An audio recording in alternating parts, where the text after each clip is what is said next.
ഈ ഒരു വീഡിയോ എത്ര തവണ കണ്ടു എന്നുള്ളത് ശരിക്കും എനിക്ക് തന്നെ അറിയില്ല. കാരണം അത്രത്തോളം അടിപൊളിയാണ്, മനസ്സിന് അത്ര സന്തോഷം തരുന്ന ഒരു വീഡിയോ ആയിരുന്നു.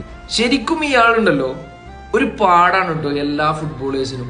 കാരണം ഇയാൾ ആ ഒരു സിംപ്ലിസിറ്റി അല്ലെങ്കിൽ ആ ഒരു ഡൗൺ ടു എർത്ത് എന്ന് പറയുന്ന ആ ഒരു ക്യാരക്ടർ മനസ്സിന് ഭയങ്കര സന്തോഷം. ശരിക്കും ജസ്റ്റ് ഒന്ന് ആലോചിച്ചാൽ മതി. ഇന്ത്യന്റെ കറുത്ത മുത്ത്, ഇന്ത്യൻ ഫുട്ബോളിന്റെ എക്കാലത്തെയും മികച്ച സ്റ്റാർ സ്ട്രൈക്കറാ, കേരള പോലീസിന്റെ എവർ ടൈം സ്ട്രൈക്കറാ, 3 തവണ ഇന്ത്യൻ ഫുട്ബോളർ ആയിട്ടുള്ള ഏക കളിക്കാരനാ, അർജുന അവാർഡ് ആയിക്കോട്ടെ പത്മശ്രീ അവാർഡ് ആയിക്കോട്ടെ, ഇതൊക്കെ ആളെ കയ്യിലുണ്ട്. ആ വ്യക്തിയാണ് സൽമാൻ കുറ്റിക്കോടിനെ എങ്ങനെ കൂട്ടിപ്പിടിച്ചതെന്ന് കാണുമ്പോണ്ടല്ലോ ശരിക്കും പറഞ്ഞു കഴിഞ്ഞാല് കണ്ടു പഠിക്കണം.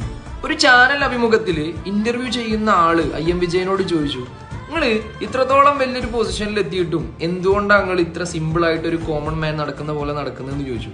അപ്പൊ IM വിജയൻ പറഞ്ഞ മറുപടി ഉണ്ടല്ലോ, അതെല്ലാ ഫുട്ബോളേഴ്സിനും ശരിക്കൊരു പാടാ. ആള് പറഞ്ഞ മറുപടി വെരി സിമ്പിളാ. കാലുമലാണ് കളി വേണ്ടത്, അത് തലന്റെ മേലെ കയറ്റി വെക്കാനുള്ളതല്ല.